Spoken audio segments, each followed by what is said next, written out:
परमेश्वर पिता को धन्यवाद देते हैं, तमाम YouTube चैनल्स के सब्सक्राइबर्स और फेसबुक में हमारे संदेशों को सुनने वाले। मैं एक ऐसे छोटे परमेश्वर के दास का परिचय आपके सामने करना चाहता हूं, जिनका नाम है पास्टर स्टीफन सिंह। ये हमारे बड़े सुपुत्र हैं जो इस समय भोपाल में अन्य जातियों के बीच में, झुग्गी और झोपड़ियों के बीच में सेवकाई में जुटे हुए हैं परिवार के साथ में। और उनकी अपनी सेवकाई में गरीब तबके के लोग पाए जाते हैं।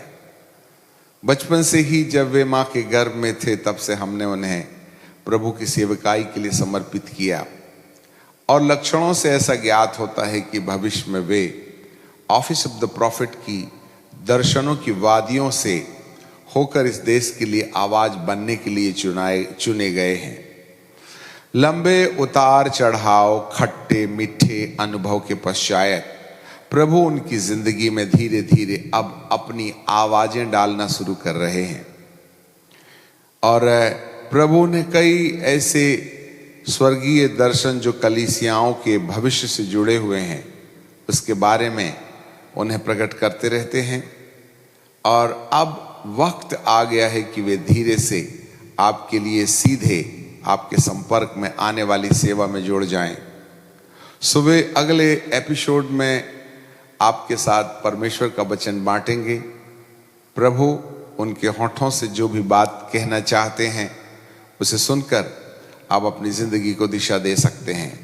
पिता परमेश्वर इस नए उभरते हुए सितारे को अपने हाथ में लेकर इस धरती को आशीषित करने के लिए इस्तेमाल करें। बहुत ही कम समय में आपके साथ pastor Stephen Singh YouTube channel में होंगे। वे फिलहाल Episcopal Church in India Council में जनरल मैनेजर के रूप में काम कर रहे हैं।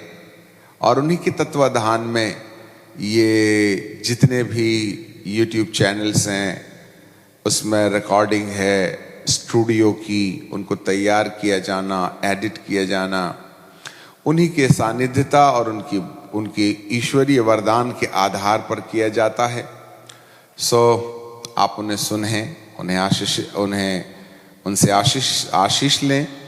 और उनके द्वारा इस मीडिया की जो सेवा है, जो सारे विश्व को आशीष दे रही है, आप वचन की सेवकाई में भी आना चाहते हैं, इंतजार करें। वे आपके सामने बहुत ही कम समय में होंगे। Thank you.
आइए हम लोग प्रार्थना करें। जीवित और सच्चे परमेश्वर, एक बार फिर से इस समय हम आपको धन्यवाद देते हैं, आपको आराधना देते हैं, आपकी महिमा करते हैं। आपने हमें यह अनुग्रह प्रदान किया कि प्रभु हम आज मिलकर आपके उन वचनों से, उस भेद भरी बातों से जो आपने अपने वचन में दिया है, प्रभु आज हमको अनुग्रह प्रदान करिए कि हम उन बातों को समझ सकें। ऐ सच्चे परमेश्वर, हम आपको धन्यवाद देते हैं। आइए ओ प्रभु जी, हर एक शब्द नपा तुला, हर एक बातें पवित्र आत्मा की ओर से ताई हुई होने दीजिएगा। और प्रभु ये बातें शब्द ज्ञान नहीं परंतु आत्म ज्ञान में तब्दील हो जाए। प्रभु निकलने वाली उन सारे बातों को जो आपके वचन से है प्रभु जी आज हमारे दिल की गहराई तक प्रभाव डालने वाली हो जाए। उन सारी बातों को जो हमें हमारे मन को विचलित करती है, हमें भटकाती है, आपके वचन से दूर ले जाती है, आपकी उपस्थिति से दूर ले जाती है, उन सारी अंधकार की ताकतों को हम अपने जीवनों में से अलग कर देते हैं।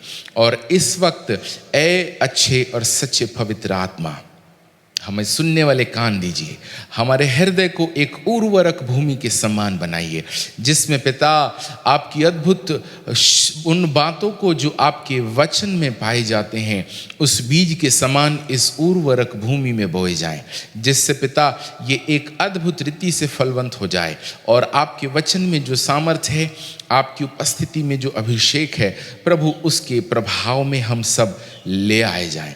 एक बार फिर से ऐ सच्चे और अच्छे परमेश्वर, अच्छे पवित्र आत्मा, हम आपसे आग्रह करते हैं, निवेदन करते हैं, आइए और हम में से हर एक से बोलिए और बातचीत करिए। इस वक्त को हम आपके हाथों में सौंपते हैं, सारा आदर महिमा जलाल आपको देते हैं। यीशु मसीह नासरी के नाम से मांग लेते हैं, आमेन आमेन आमेन। परमेश्वर पिता का हम धन्यवाद करते हैं कि उसने हमें एक बार फिर से ये मौका दिया कि हम इस बहुमूल्य समय को आपके साथ प्रभु के वचनों के द्वारा हम आपको संबोधित करें। हम आप सबका स्वागत करते हैं परमेश्वर प्रभु यीशु मसीह के मधुर और मीठे नाम से आप सबका संबोधन करते हैं। परमेश्वर जिसने ये संसार बनाया उसकी दृष्टि उस हर एक मनुष्य पर लगी है जो इस संसार पर चलता है, उस उन विचारों को जिसको मनुष्य सोचता है परमेश्वर उसे जानते हैं। और हमें इस बात का ख्याल होवे कि ये संसार का सृष्टिकर्ता हमारा और आपका रचेता एक ऐसा परमेश्वर है जो ना दिखते हुए, अदृश्य होते हुए भी, आत्मधारी होते हुए भी परमेश्वर हमको पहचानता है। वो हमको जानता है कि कैसे, कब, हमें किस जगह परमेश्वर की आवश्यकता है। ये भला है, ये अच्छा है कि हम उसकी उपस्थिति में आके परमेश्वर के वचनों से सीखें। मेरे प्रियो, बहुत से समय हम परमेश्वर को खोजते हैं और खोजने के बाद कई बार हमारी प्रार्थनाओं का उत्तर नहीं मिलता तो हम निराश होकर परमेश्वर के चेहरे को, परमेश्वर से उन बातों को प्राप्त करने के लिए, उस अभिषेक को प्राप्त करने के लिए, उस सामर्थ्य को प्राप्त करने के लिए हम अपना मन परमेश्वर से फेर के किसी व्यक्ति की ओर, किसी वस्तु की ओर, किसी उपलब्धियों की ओर, किसी और चीज की ओर हम अपना मन फेर लेते हैं। परंतु प्रभु का वचन हमें भजन संहिता में कहता है, धन्य है वह व्यक्ति जो दिन और रात परमेश्वर की व्यवस्था पर मनन करता रहता है। मेरे प्रियो, क्यों ना हम निकालें प्रेरितों के काम से, और यहां पर हम प्रभु के वचन में मनन करेंगे। प्रेरितों के काम 3 अध्याय और उसके पहले ही पद से हम आपके लिए पढ़ा चाहते हैं। यहां पे प्रेरितों के काम 3 अध्याय और पहले पद में कुछ इस प्रकार से लिखा है, पतरस और यूहन्ना तीसरे पहर प्रार्थना के समय मंदिर में जा रहे थे और लोग एक जन्म के लंगड़े को ला रहे थे जिसको वे प्रतिदिन मंदिर के उस द्वार पर जो सुंदर कहलाता है बैठा देते थे कि वह मंदिर में जाने वालों से भीख मांगे। जब उसने पतरस और यूहन्ना को मंदिर में जाते देखा तो उनसे भीख मांगी। पतरस ने यूहन्ना के साथ उसकी ओर ध्यान से देखकर कहा, हमारी ओर देख। तब वह उनसे कुछ पाने की आशा रखते हुए उनकी ओर ताकने लगा। तब पतरस ने कहा, चांदी और सोना तो मेरे पास नहीं, परंतु जो मेरे पास है वह तुझे देता हूं। यीशु मसीह के नाम से चल और फिर। और उसने उसका दाहिना हाथ पकड़ के उसे उठाया और तुरंत उसके पांव और टखनों में बल आ गया और वह उछल कर खड़ा हो गया और चलने फिरने लगा और चलता और कूदता और परमेश्वर की स्तुति करता हुआ उनके साथ मंदिर में गया। वाव, सच इंसिडेंट्स, एक ऐसी बड़ी घटना यहां पे परमेश्वर के वचन में यूहन्ना और पतरस के साथ घट रही है। एज वी ऑल नो, हमने इन पदों को कई बार सुना है, कई बार हमने इन वचनों पर कई बार मनन किया है। नाउ एक बड़ी बड़ी अच्छी बात इस जगह आ रही है जिसको हमको समझने की आवश्यकता है, वो ये कि एक जन्म का लंगड़ा भिखारी है जो हर दिन सुंदर नामक फाटक के पास द्वार पे ले आया जाता है और वो परमेश्वर के भवन हर दिन ला के बैठा दिया जाता है। ये एक दिनचर्या है। ना जाने ये जन्म से लंगड़ा कितने कितने वर्षों से, हो सकता है बचपन से, हो सकता है बहुत छोटी उम्र से, माता पिता कुछ नहीं करता है बोल के उससे जो है उस किसी काम का नहीं है, क्योंकि उसके पैर किसी काम के नहीं थे, तो उसे जो है लाकर बैठा दिया जाता। कम से कम कुछ नहीं करता है तो तू भीख मांग, और इस अपेक्षा से कि तू भीख मांगेगा तब तेरा जो है जीवन का निर्वाह हो सकता है, तुझे भोजन मिलेगा, तुझे उस कमाई के द्वारा तू अपना जीवन यापन कर सकता है। लिसन वेरी केयरफुली, बड़े ध्यान से हम इसको समझें। यहां पे लिखता है कि वो भिखारी जो जन्म से लंगड़ा था, ये उसकी डेली रूटीन थी, हर दिन का दिनचर्या था कि वह सुबह लाया जाता, हो सकता है शाम को अपने घर वापस ले जाया जाता, और हर दिन उसका एक ही काम था कि वो मंदिर में से आने और जाने वाले लोगों से भीख मांगे। और यहाँ पर उसकी एक पद्धति है, उसका एक ट्रेंड है, उसका एक तरीका है, उसका एक काम है, और वो काम ये है कि वो हर दिन आने और जाने वालों से भीख मांगे। नाउ रेगुलर दिन के समान, साधारण दिन के समान दो और प्रभु के दास जिनका नाम पतरस और यूहन्ना था, भवन में प्रार्थना करने के लिए। इनका कोई मकसद नहीं था। यूहन्ना और पतरस के दिमाग में, दिल में कोई विचार नहीं था कि हम आज सामर्थ्य काम करने जा रहे हैं, हम आज जो है कुछ ऐसा जो किसी ने नहीं देखा, ऐसा कुछ करने जा रहे हैं। बट यह पतरस और यूहन्ना दोनों ही परमेश्वर के भवन में प्रार्थना करने जा रहे हैं। Now understand the situation. इस परिस्थिति को कल्पना में ले आइए कि ये दोनों का मकसद, इन दोनों प्रेरितों का मकसद जो है किसी लंगड़े को खड़ा करना नहीं है, और लंगड़े की अपेक्षा ये नहीं है कि वो कोई ऐसा आए जो मुझे चंगा कर दे, मेरे पैर के बल मुझे खड़ा कर दे। अंडरस्टैंड, ना देने वाला और ना पाने वाला, दोनों को आइडिया नहीं है कि हाउ, कैसे परमेश्वर इन दोनों को, देने वाले को पतरस और यूहन्ना को, और लेने वाले को, चंगाई लेने वाले को, यानी कि उस जन्म से लंगड़े को, उनकी उम्मीद और उनकी अपेक्षा से बाहर उनके जीवन में घटने वाला था।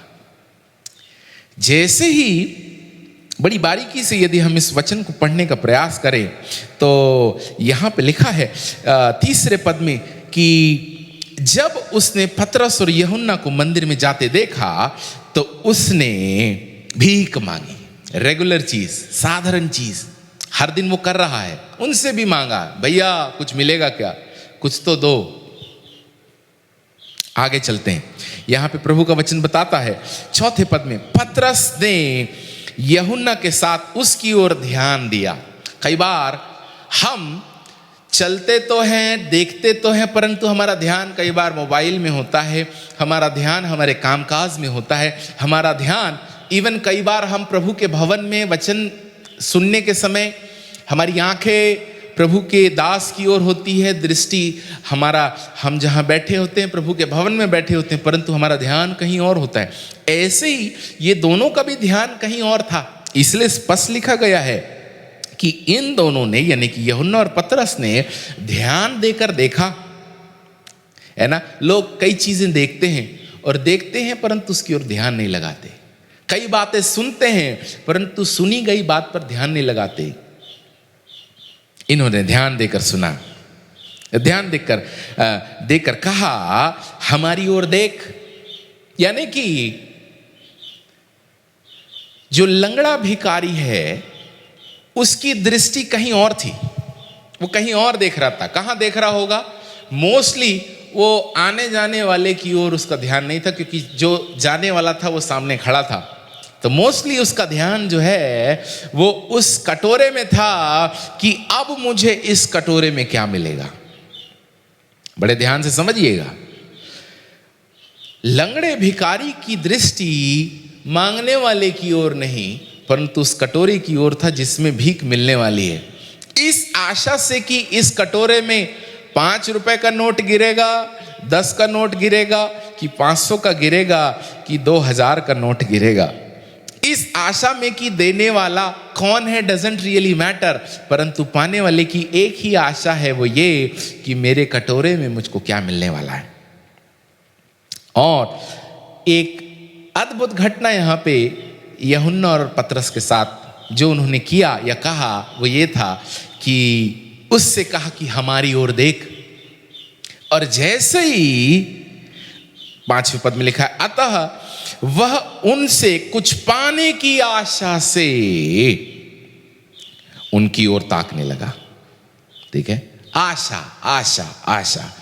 हम सब आशा करते हैं परमेश्वर से कुछ पाने की, हम सब आशा रखते हैं उन वरदानों को पाने की, हम सब आशा रखते हैं सफलता को पाने की, हम सब आशा रखते हैं कि परमेश्वर हमें अपनी सेवा में, परमेश्वर हमारे परिवार में, परमेश्वर हमारे टूटे रिश्तों में, परमेश्वर हमारी बीमारी की दशा में हमसे व्यवहार करे।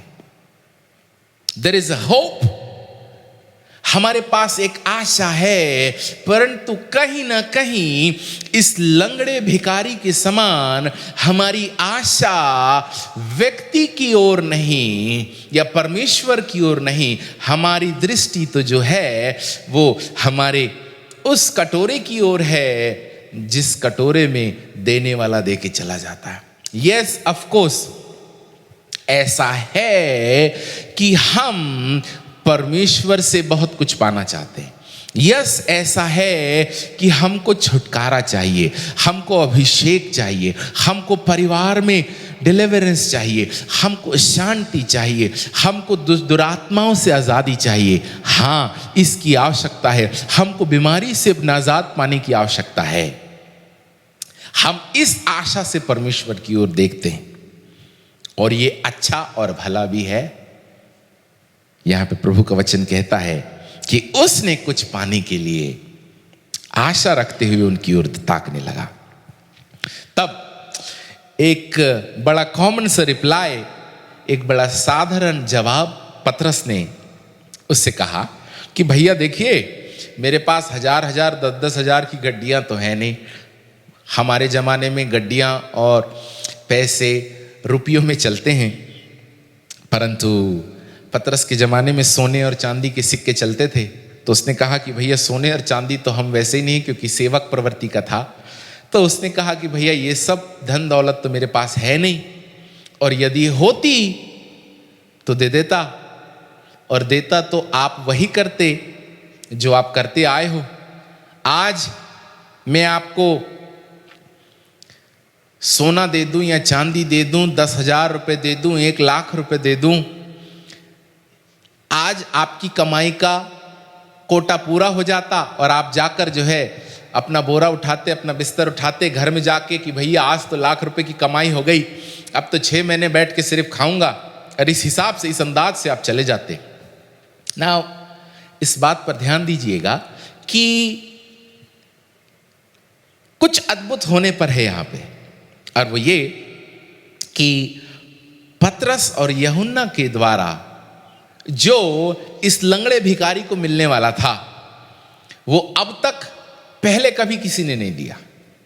हर दिन उसे भीख मिल जाती थी, उसे पैसे मिल जाते थे, उसे सोना चांदी मिल जाता था, जिसको वो हर दिन कुछ ना कुछ अपने जीवन यापन के लिए इस्तेमाल किया करता। परंतु उस दिन जिस घड़ी पतरस और यूहन्ना उसके सामने थे, कुछ ऐसा उसको मिलने वाला था जो उसने अपनी जिंदगी में कभी एक्सपेक्ट नहीं किया था, अपेक्षा नहीं किया था। मेरे प्रियो, this is the right time, this is the right day. आज वो दिन है कि परमेश्वर जो अब तक हमने कभी नहीं सोचा था, वो आज आपके और हमारे जीवन में करने के लिए रेडी और तैयार है।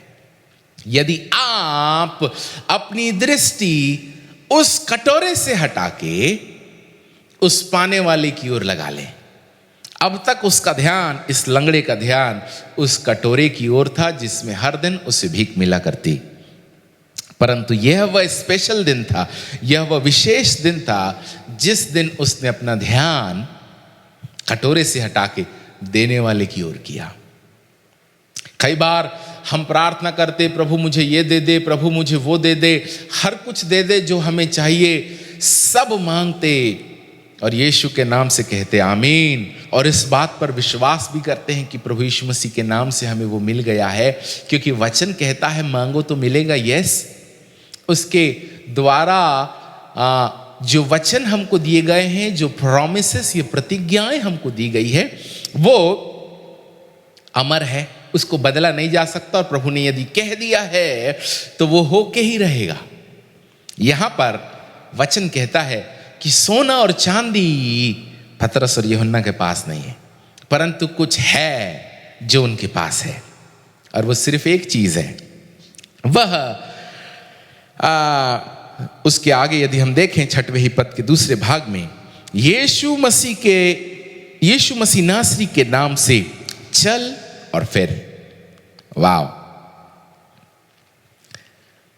आगे, और उसने उसका दाहिना हाथ पकड़ के उसे उठाया और तुरंत उसके पांव और टखनों में बल आ गया।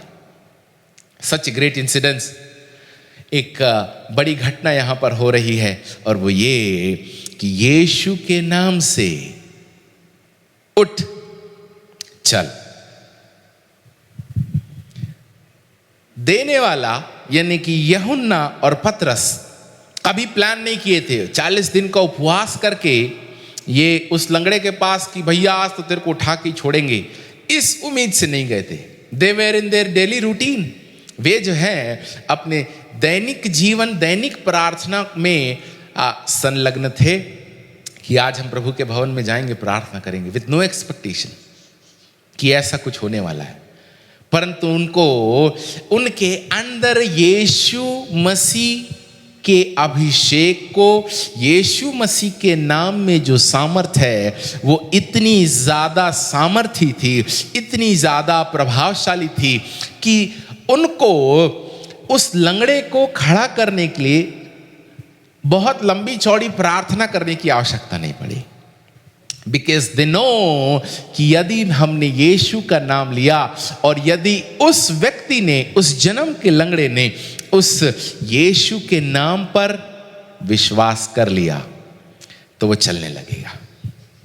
समटाइम, कई बार हमारे साथ भी ऐसा होता है कि हमारी दृष्टि हमारी जरूरतों की ओर होती है, परंतु परमेश्वर हमेशा इस उम्मीद में रहता है, इस अपेक्षा में रहता है कि इसकी दृष्टि इसकी जरूरतों से हटके मेरी ओर हो जाए।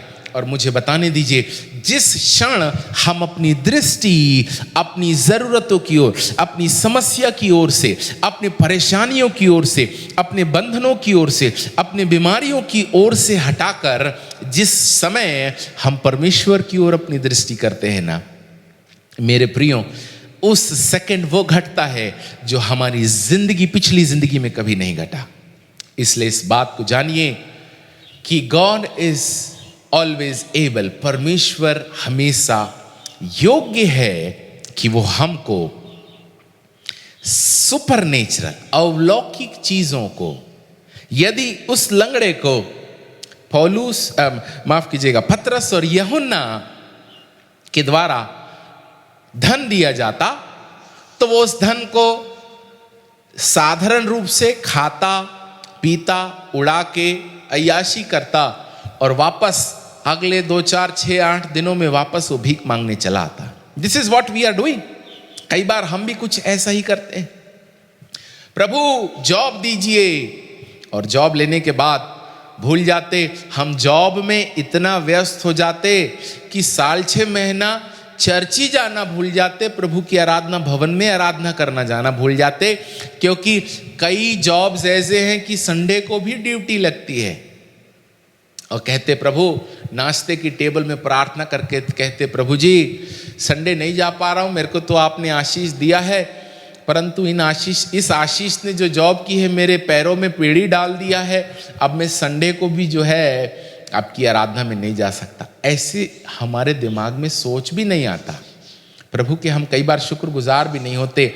नया प्रभु आप यदि हमको जॉब देंगे तो मैं पहली सैलरी आपको ला के दूंगा, और जब जॉब मिल जाती तो पहली सैलरी दे करके जिंदगी भर, पहले सैलरी प्रभु की और जिंदगी भर की सैलरी हमारी। कई बार तो हम उस दी गई तनख्वाह से दशमांश निकालना भी उचित नहीं समझते।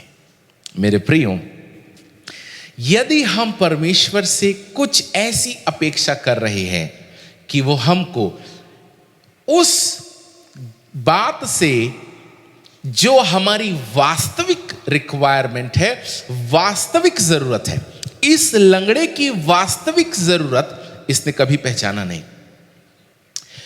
उसने इस बात को मान लिया था कि मैं लंगड़ा हूं, मैं जिंदगी में कभी नहीं चल पाऊंगा, तो मेरे जीवन जीने का एक ही रास्ता है, वो ये कि मैं अपना जीवन भीख मांग के यापन करूं, मैं कभी दौड़ नहीं पाऊंगा।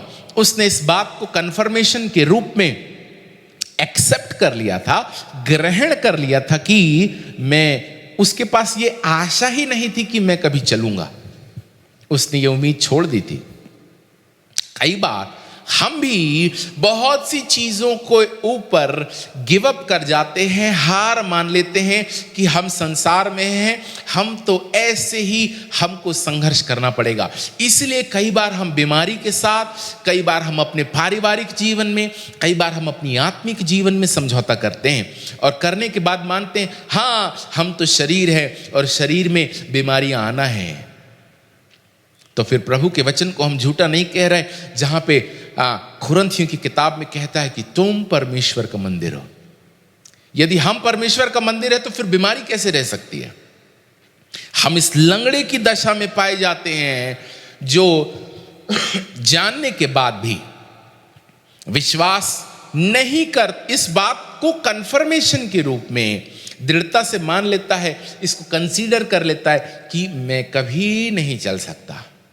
कई बार हम भी ऐसे ही अपनी परिस्थितियों को कंसीडर कर लेते हैं, ब्लड प्रेशर को, शुगर को, तकलीफों को, बीमारी को हम लेते हैं, ना ना ना ना ना कोई बात नहीं, हम तो जो है शरीर हैं और इस शरीर में रहने के समय ऐसा होता है। प्रभु ने चंगाई दिया तो ठीक है, नहीं है तो हम भीख मांग के जिंदगी बिता लेंगे। मुझे आज बताने दीजिए मेरे प्रियो, God can do which is absolutely unexpected and impossible. परमेश्वर हमारे साथ वो कर सकता है जो हमने कभी अपेक्षा नहीं किया, और परमेश्वर हमारे साथ वो कर सकता है जो असंभव है। वो असंभव को संभव करने वाला परमेश्वर है। इसीलिए हमें उस योग्य परमेश्वर के ऊपर विश्वास करना पड़ेगा जो हमारी और आपकी अपेक्षा से ज्यादा बढ़ के कर सकता है। हाँ, शर्त एक ही है, हमको अपने कटोरे से दृष्टि हटा के परमेश्वर की ओर लगाना पड़ेगा और कहना पड़ेगा, प्रभु इसने भी दृष्टि, जब तक एक व्यक्ति की दृष्टि अपनी समस्या, अपना जीवन, मेरा प्रॉब्लम, हाय मैं कब तक संघर्ष करूं, मुझको कोई प्यार नहीं करता, मुझको कोई समझता नहीं, मुझको कोई प्रेरणा नहीं देता, सब मुझे मेरा तिरस्कार करते हैं, सब मुझे डांटते हैं, सब मुझे अपमानित करते हैं। मेरा इस धरती पे जीने का क्या सेंस है? मैं किसी काम का नहीं हूं। इस कटोरे से, जिसमें कितनी भी भीख डालो, ये कटोरा कभी नहीं रुकता भीख मांगने से। हमारी जिंदगी में प्रभु कितना भी अच्छा करे, कितना भी अच्छा करे, कितना भी अच्छा करे, हम बोलेंगे प्रभु कम है ना, 10 के बजाय 100 होता तो अच्छा रहता। 100 दिए तो 100 के बजाय 1000 अच्छा होता। प्रभु ने 1000 दिया तो 1000 के बजाय लाख अच्छा होता। लाख दिया तो फिर कहते प्रभु करोड़ मिल जाए तो मजा आ जाए। इस कटोरे से ध्यान हटाना पड़ेगा। हमारी जरूरतों से, हम ये नहीं कह रहे हैं कि हमको अपनी जरूरत को बाईपास कर देना। यस, जब हम शरीर में हैं तो भोजन हमारी आवश्यकता है, जब हम शरीर में हैं तो हमको नींद की आवश्यकता है, जब हम शरीर में हैं तो हमको नए अच्छे खूबसूरत कपड़े की आवश्यकता है, जब हम शरीर में हैं तो ओंठों में लिपस्टिक और आंखों में काजल लगाकर खूबसूरत दिखने की इच्छा, ये एक साधारण है। परंतु हमको इस कटोरे से मन हटा के उस देने वाले दाता की ओर देखना पड़ेगा, जो हमको भीख से हटके वो दे सकता है, जो पा लिए तो उसके बाद कभी भीख नहीं मांगना पड़ेगा, उसके बाद दूसरों का सहारा नहीं लेना पड़ेगा। अंडरस्टैंड दिस, इस बात को बेहतर से समझिए। और वो ये कि जब हम परमेश्वर की ओर दृष्टि करते हैं, अब तक हर दिन हमको किसी की सहायता की आवश्यकता थी, हमको प्रभु भक्तों की आवश्यकता थी, हमको दूसरों की प्रार्थनाओं की आवश्यकता थी। हर बड़े प्रभु के दास को उनके टेलीफोन में कॉल करके बोलते प्रभु के दास प्रार्थना करिए। इस लंगड़े भिखारी को जैसे हर दिन मंदिर में कुछ लोग लाके बैठाते थे ना, उसको सहारे की आवश्यकता थी। परंतु लेट मी टेल यू, ये वो दिन है जिस समय, जिस सेकंड हम अपनी दशा से, अपने उस कटोरे से, अपने उस परिस्थिति से अपना मन हटा के देने वाले यहोवा परमेश्वर की ओर देखते हैं, मेरे प्रियो मुझे बताने दीजिए, उस दिन हमारा कटोरा को हम उलट देंगे। हमारे बोरे में जिसमें हम बैठे हैं हम भूल जाएंगे। जिन व्यक्तियों ने हमें ला ला कर उस मंदिर में बैठाया कि हम भीख मांगे, उनकी सहायता की आवश्यकता खत्म हो जाएगी। मेरे प्रियो, प्रभु हमारे मन की आंखों को खोल दे, हमें दृष्टि दे कि how much we are dependent, कितना ज्यादा हम पराश्रित हैं दूसरों की सेवा पे, दूसरों के अभिषेक पे, दूसरों की आशीर्वाद पे, दूसरों के द्वारा हाथ रखे जाने के द्वारा चंगाई पे। जिस दिन यीशु का नाम हमारे जीवन में या हमारे हृदय में प्रभाव डालेगा, उस दिन टखनों में दम आ जाएगा, उस दिन टखनों में बल आ जाएगा। उस दिन बोरा छोड़ के, उस दिन कटोरा फेंक के आप मोहल्ले, सिटी, गांव में नहीं भागोगे। उस दिन आप चीखोगे, उस दिन आप चिल्लाओगे और दौड़ोगे। आने वाले सत्र में इसको हम और आगे ले जाना चाहते हैं। There is a greater thing. ऐसा हो सकता है हमने इस कहानी को कई बार पढ़ी है, but let me tell you, this is the time for you. ये वो समय है आपके लिए कि आप उस नाम को जो यीशु है उसे ले लें। सोना और चांदी लिए तो 15 दिन में खर्च हो जाएगा, नाम ले लिए तो कभी सोने और चांदी की भीख मांगने की, कटोरा पकड़ने की, दूसरों के द्वारा ला के बैठाए जाने की आवश्यकता खत्म हो जाएगी।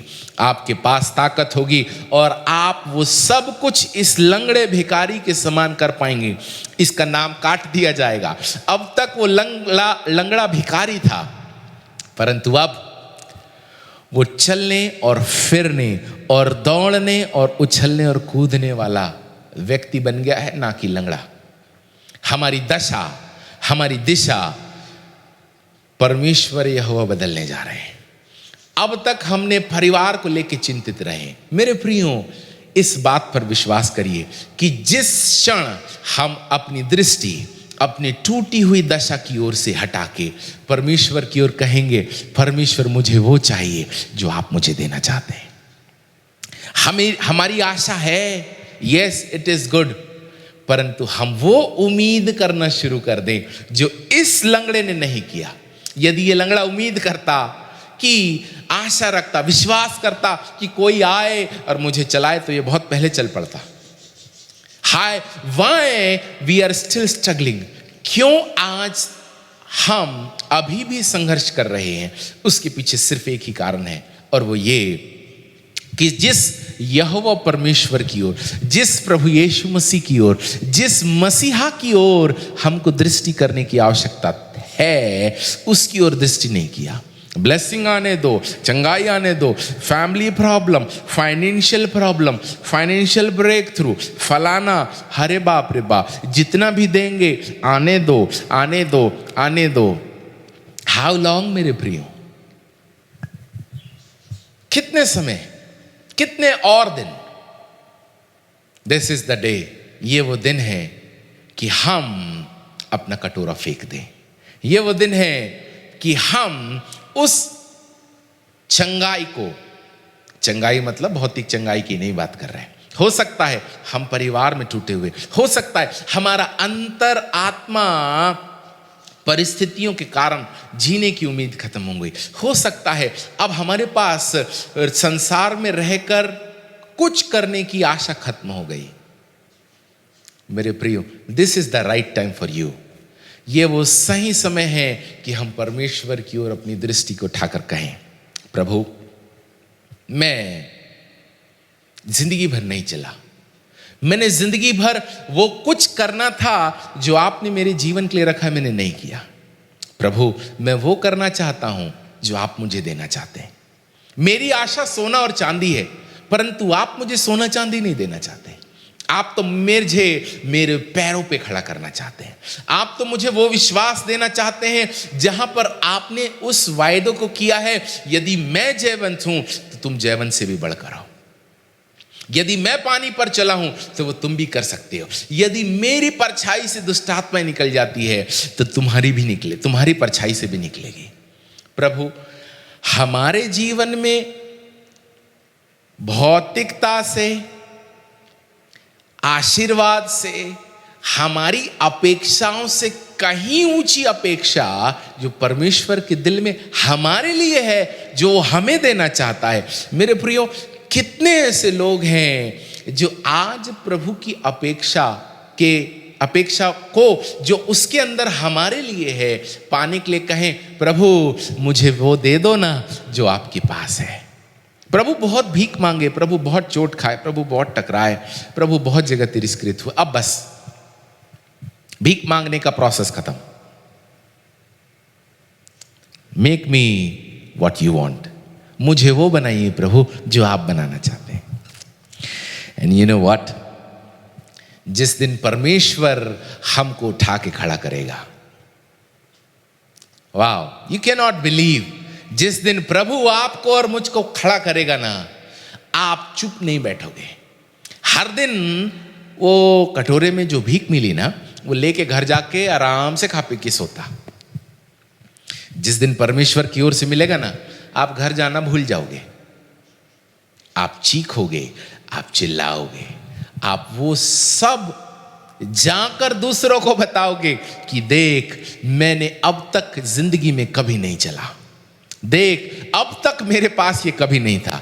हर एक वो व्यक्ति जो पवित्र आत्मा की उस सामर्थ्य से उसके पैरों में, उसके अंदर वो अभिषेक इम्पार्ट किया जाता है मेरे प्रियो, दैट विल ब्रिंग रिवाइवल। यही वो जगह है उस पूरे मंदिर के लिए, उस पूरी पीढ़ी के लिए, उस पूरे समाज के लिए ये लंगड़ा चुनौती बन गया, क्योंकि यीशु के नाम से वो दौड़ने लगा, वो चीखने लगा, वो चिल्लाने लगा, वो मंदिर में गवाही देने लगा। मेरे प्रियो, लिखा है जब तुम पवित्र आत्मा पाओगे तब तुम मेरे गवाह ठहरोगे। दिस इज द टाइम, ये वो समय है आपके लिए कि आप अपनी दृष्टि कटोरे से, अपने आप से, अपनी जरूरत से हटा के परमेश्वर यहोवा की ओर करें। And let me tell you, वो सिर्फ एक बार देखने के समय God is going to do, परमेश्वर वो करने पर हैं जो सिर्फ आपके फायदे का नहीं होगा, आपको आपका कटोरा फेंकना पड़ेगा, आपको आपका बोरा, आपकी दशा, आपकी लाचारी फेंकनी पड़ेगी और आपको खड़े होके उछलना पड़ेगा। उछलने में आप मजबूर हो जाओगे, उछलना पड़ेगा नहीं, आप मजबूर हो जाएंगे और कहेंगे वाह थैंक यू जीसस। उस परमेश्वर को हम कहेंगे धन्य है प्रभु कि मैं आज आपका गवाह ठहरा हूं। प्रभु हमको आशीष दे, प्रभु हमारे मन की आंखों को खोले और हमारे ऊपर कृपा दृष्टि करे कि हम अपनी दृष्टि साधारण चीजों से हटा के असाधारण एक्सपेक्टेशन की ओर, ऐसी चीज को पाने के लिए जो वास्तविकता में हमारी जरूरत है। धन हमारी वास्तविक जरूरत नहीं है। यदि हमें चंगाई इन द सेंस, यदि हमारे पैरों में जान आ जाए, यदि हमारे अंदर छुटकारा आ जाए, यदि हमको पवित्र आत्मा की अग्नि से भर दिया जाए तो हम शांत नहीं रह सकते। प्रभु हमको आशीष दे और हमारी मन की आंखों को खोल दे। आइए हम लोग प्रार्थना करें, प्रभु से कहें कि लॉर्ड हियर आई एम, मैं यहां पर हूं, आप मुझे इन सब सांसारिक भौतिक बातों से मेरा मन, मेरी दृष्टि, मेरा अटेंशन जो इन चीजों पे लगा है, जो मुझे व्याकुल करती है, बेचैन करती है, मेरी परिस्थितियां मुझे दबाती हैं, इस जर्जर हालत से मैं अपनी दृष्टि प्रभु आज आपकी ओर लगाना चाहता हूं। थैंक यू फादर, धन्यवाद मेरे यीशु, धन्यवाद मेरे पिता, अच्छे और सच्चे परमेश्वर। प्रभु इस वक्त हम आपकी ओर अपनी दृष्टि लगाते हैं। मेरे स्वामी, इस लंगड़े भिखारी के समान हमने अपनी जिंदगी लोगों से प्यार मांगने के लिए, संसार से दौलत कमाने के लिए भीख मांगते रहे, अभिषेक पाने के लिए हम भीख मांगते रहे, वरदान, छुटकारा, प्रार्थना और दुआ में बढ़ने के लिए प्रभु हम ऐसे लोगों के ऊपर आश्रित थे जो हमको हर दिन मंदिर के बाहर ला के बैठा दिया करते। सच्चे परमेश्वर, हमारा वो जीवन जो सिर्फ और सिर्फ मांगने में बीता है, प्रभु आज हमारे जीवन को संपूर्णता से बदल डालिए। Let every old thing should be gone. हर एक पुरानी बातें बीत जाए, हर एक पुरानी बातें हमारी जिंदगी से जाती रहे और देखो आपके वचन के अनुसार सब कुछ हमारी जिंदगी में नया हो जाए। ए अच्छे और सच्चे परमेश्वर, प्रभु हम अपनी उम्मीद से ज्यादा जो हमको उस भीख के कटोरे में आस लगी हुई है, इससे हटके आपके स्वर्गीय स्थानों से उस तेज को, उस महिमा को, उस स्वभाव को, उस अभिषेक को जो हमको रूपांतरित कर देता है, जो हमको ट्रांसफॉर्म कर देता है, उस अभिषेक से हमें भर दीजिए। होली स्पिरिट, सच्चे और अच्छे पवित्र आत्मा, यू आर द लिंक, आप वो कड़ी हैं जो हमको परमेश्वर की ओर बड़ी आशा भरी दृष्टि से, और प्रभु आपका वचन आपने हमें सख्ती से स्पष्ट रूप से बताया है, जितनों ने उसकी ओर दृष्टि की उन्होंने ज्योति पाई। राजा, हमारे जीवन में, हमारे कटोरे में, हमारी सेवा में, हमारे परिवार में, हमारे व्यक्तिगत जीवन में, हमारे आर्थिक जीवन में, हमारे मानसिक जीवन में, हमारे प्रोफेशनल जीवन में कहीं ना कहीं अंधकार पाया जाता है, क्योंकि प्रभु अब तक हमने आपकी ओर दृष्टि नहीं की। राजा, आपके बच्चों को आप अनुग्रह प्रदान करिएगा कि हमारी दृष्टि हम आपकी ओर लगाएं। ऐ सच्चे और अच्छे परमेश्वर, एक बार फिर से हम अपने आप को आपके सन्मुख ले आते हैं कि आपका पवित्र आत्मा हमसे बोले और बातचीत करे। आज के बाद उस अभिषेक को जो लोग सुन रहे हैं, हर एक श्रोताओं के जीवन में अद्भुत घटनाएं, अद्भुत बातें, अद्भुत ब्रेक थ्रू, अद्भुत अभिषेक, अद्भुत छुटकारा परिवार में, व्यक्तिगत जीवन में, शारीरिक जीवन में, आर्थिक जीवन में, मानसिक जीवन में, हर एक क्षेत्रों में यीशु के नाम से हम अनुग्रह, उस ग्रेस को, उस अभिषेक को हम रिलीज करते हैं। ऐ सच्चे परमेश्वर, हम आपसे प्रार्थना करते हैं आपकी बड़ी महिमा विश्वास करने वालों के ऊपर अद्भुत रीति से उतरे और आप अपने चेहरे को प्रभु प्रकट करिएगा, हमारी दृष्टि को अपनी ओर खींचिए ताकि हम अपने उस लाचारी को, उस वीरानियत को, उस अकेलेपन को भूल के प्रभु आपकी ओर उस चीज को, उस अभिषेक को पाने के लिए जो हमको पूर्ण रीति से बदल सकता है, हम अपना ध्यान केंद्रित करने वाले हो जाएं। एक बार फिर से प्रभु हम आपको महिमा, आदर, सम्मान देते हैं। प्रभु आपने हमें इस जगह ले आया कि आपकी अद्भुत घटनाएं हमारे द्वारा, हमारे अंदर घटने लगे। धन्यवाद प्रभु, सारा आदर, महिमा, जलाल आपको देते हैं। यीशु मसीह नासरी के नाम से इस प्रार्थना को मांग लेते हैं। आमेन, आमेन।